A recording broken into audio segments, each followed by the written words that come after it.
Hello, Bible study group. I hope everybody is doing good today. Obviously, this is not a good report. I wanted to wait until this morning to mention it to the Bible study group, but I was looking at this situation that happened last night in D.C. on the news, like probably most of you did. I want to share this little clip. Let me go over here real fast to the this clip of the crash. Okay, this is a Washington, D.C. plane crash caught on camera where a military helicopter is making a beeline straight into an American Airlines Airbus. And it's like, what? I was perplexed. All right, when I show you this, you'll see this plane up on the top right here with the light, but that's not the one to pay attention to. It's the one down lower and on the left. You'll see that bright glow. Well, there's a little speck dot over on the left of that glow where this helicopter is making a straight beeline into this American Airlines Airbus. And this is not normal, guys and gals. Like, are we going to find out this side of eternity what happened, really? But I want to play it for you. Just try to focus if you can. Focus if you can on this on the lower. It's in the center of the screen here, but up on the top. Okay, I'm saying up on the top. You see the glow, the second glow down on the left there. Now watch real close. Just zero in on that. Listening right now to WTTG. We're now taking over to show you this. This is video from the Kennedy Center camera, and you see that explosion right there. That is the moment when this small plane apparently crashed into a helicopter. You see a fireball, and then, Marla, we see that plane head down towards the Potomac River. What an image there. And we obviously know was not a small plane. It was a military helicopter. Over at nowtheendbegins.com, Jeff Greider posted an article yesterday about this. And, it's, we have seen some really crazy stuff, and I cannot rule out this possibility that it was intentional. Just because of the flight pattern of that helicopter. Like, you have a military helicopter with military pilots, and they're flying straight into an American Airlines public jet with bright lights. Like, you understand that not only do you have GPS computer technology on that plane telling you which way to go, but you have a gigantic windshield that you can see straight ahead like most aircraft. And why would you be flying straight into an American? I mean, it's a question, right? It's a lot like we were given a non-satisfactory answer the other day about the whole drone activity. And I get it. I know why people are frustrated with that, but I'm just trying to say this is not a satisfactory analysis in the beginning of what happened last night. And it's very unfortunate. It's sad. Let me read something to you, okay? Y'all know that I'm in the book of Proverbs right now. I want to go back. I'm going to be in Proverbs chapter 17 really soon, but let's go back to Proverbs 6 for a minute. Oh, do you think the Bible has something to say about incidents like this? You bet it does.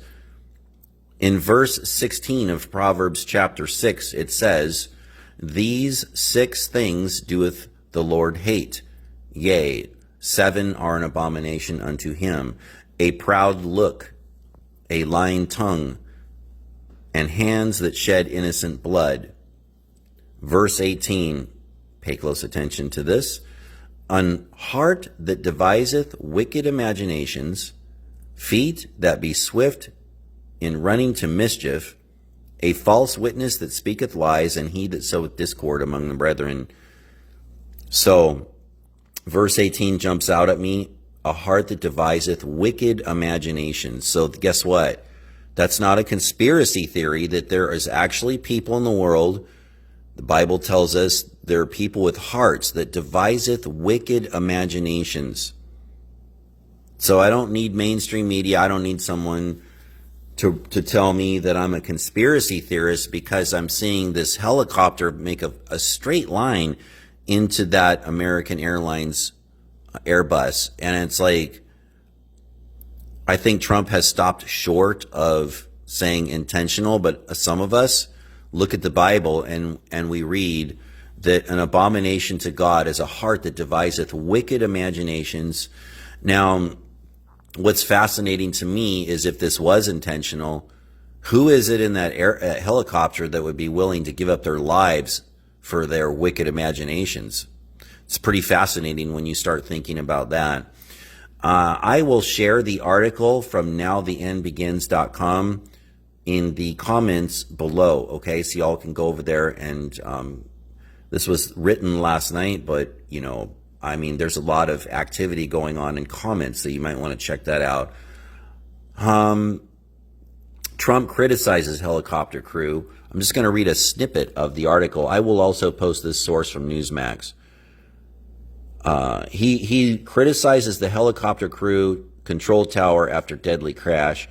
President Donald Trump, in a post on social media Thursday, criticized the control tower workers and the crew of a Black Hawk military helicopter involved in a deadly midair collision between American Airlines Flight 5342 and the helicopter over the Potomac River Wednesday night.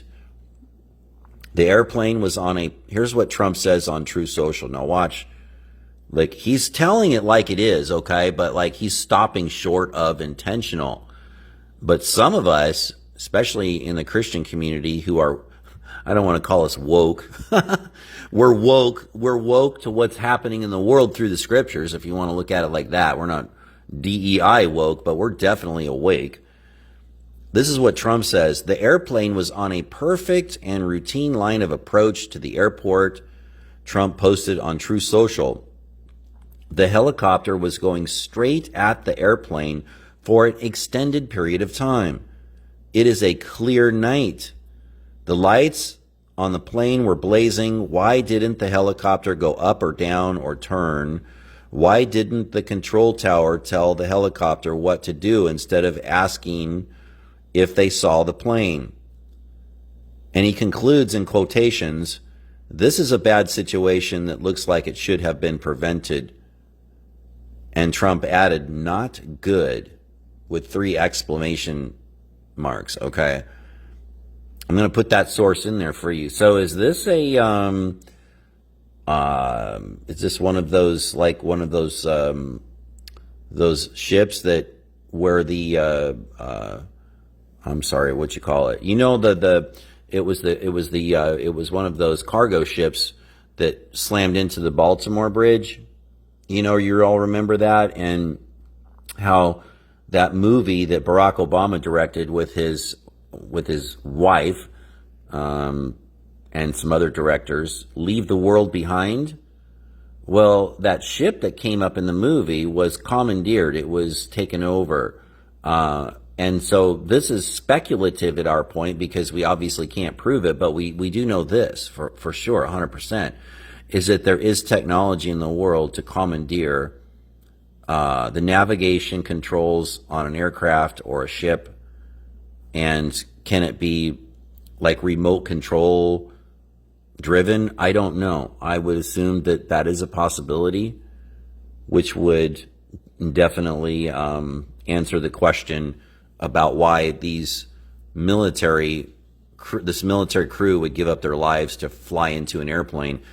That would answer the theory that they didn't, but it was commandeered. Very possible. I mean, look, we live in a crazy society, ladies and gentlemen. We are literally, I'm going to tell you, this is in no uncertain terms to me. Now, some other people might want to argue with me about this, whatever, but I mean, I'm in the Word of God every day for years. We're literally in a drop zone of 3 years before the pre-tribulation rapture, because the fig tree generation has 3 years left. Israel is year number 77, and a generation is 70 to 80 years in Psalm 90:10. And then we fly away. That's what it says in Psalm 90:10. Where are we flying to? We're flying home. We're going in a pre-tribulation rapture, but we're in a drop zone of 3 years right now. You're not going to hear that in church. You won't hear that. I doubt it. If someone can tell me that your pastor said that, all right, unless it's some little underground church in China or some war-torn Islamic underground church in Iran or Afghanistan, you probably aren't going to hear that in the Western church. But guess what? Our Bible study group studies. We study, we look. We're not politically correct. We might not be perfect. We might make mistakes here and there. We might let the flesh get the better of us. But God knows that we're trying to seek him. And if we're seeking him, he'll honor us when we're seeking him. And we're in a drop zone of 3 years right now, okay? If the pre-tribulation rapture of the church, and I'm not deviating from this Bible prophecy update, I'm giving you the final picture of where we are, all right? So I'm not deviating. Don't think I am. This has all of this craziness, right? We have to rise above, as the Bible study that I had yesterday with Micaiah. Remember Micaiah in 1 Kings 22? He was a prophet that was not politically correct. He was not well received by his brethren who also claimed to believe in God. But he was not politically correct, and he lived above the static. He lived in the heavenly realms. I'm not saying literally, but he was very close to God, and God was showing him some amazing things, and he revealed that to Ahab and Jehoshaphat, and that didn't go over very well. Our message is not going to go over very well to a lot of people. Just understand that, Bible study group. It's the way it is. But we are in a drop zone of 3 years. Now, this is what I want to tell you as I close. We watch these crazy things happen. This drop zone of 3 years, let's say that 3 years from now, the church is still here, okay? Let's say that. Then, basically, what it's going to come down to is Luke chapter 21 and Matthew chapter 24.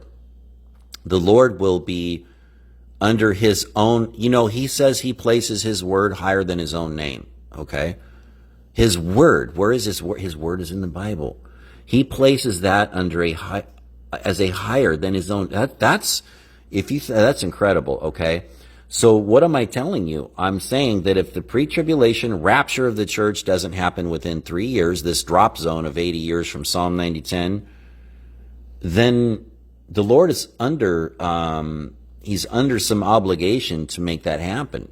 I'm not setting a day and an hour, but I'm trying to tell y'all, I'm watching the news. I gave you that article last night, Benjamin Netanyahu meeting with Donald Trump on February 4th. And Trump's team is already meeting with Netanyahu's people about, guess what? Guess what?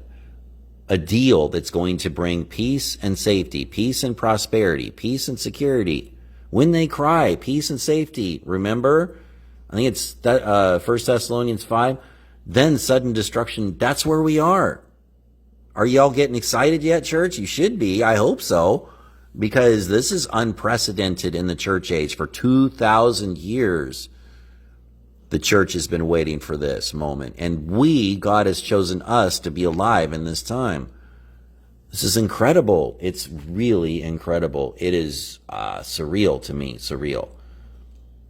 We're in a drop zone of 3 years, okay? So I think that Donald Trump is going to get that done over there because he is the Cyrus of Isaiah chapter 45. The thing that has been is that which shall be, and there is no new thing under the sun. Ecclesiastes chapter 1, verse 9.